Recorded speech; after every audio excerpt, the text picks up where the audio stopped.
ঝোলের জন্য পানি দিলাম। এবারে ইলিশ মাছগুলো যে এরকম করে রাখছিলাম এটা দিব।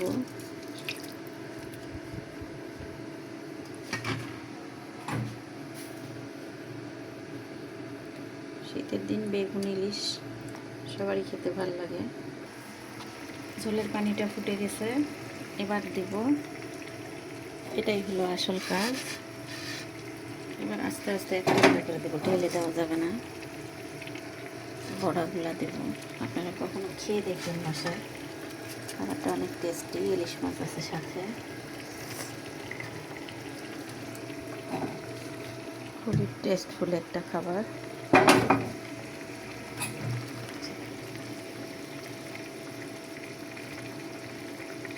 প্রচণ্ড স্বাদ লাগে খাবারটা খেতে কিন্তু।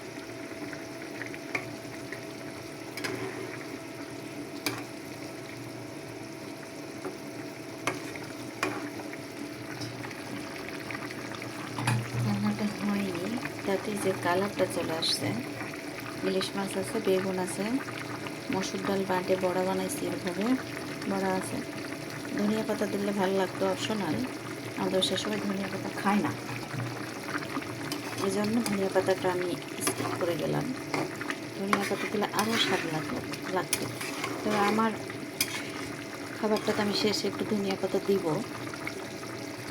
এখানে দিলে ভালো লাগতো। দেওয়া সম্ভব হচ্ছে না। দেখেন কত সুন্দর হয়েছে, শেষ পর্যন্ত দেখেন। ফাইনালি রান্নার এই অবস্থা।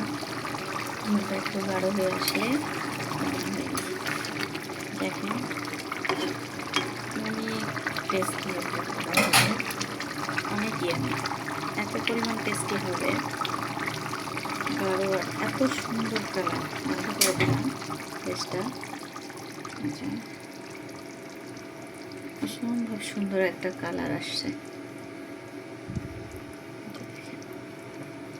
এভাবে রান্না করে খেয়ে দেখিয়েন, একবার ট্রাই করিয়েন। ইলিশ মাছ বেগুন ডালের বড়া দিয়ে সুন্দর করে রান্না করবেন, এরকম খেয়ে দেখিয়ে নেন একবার। খাওয়ার পর বলিয়েন অনেক স্বাদ, খাবারটা অনেক মজার। শীতের দিনের খাবার তো।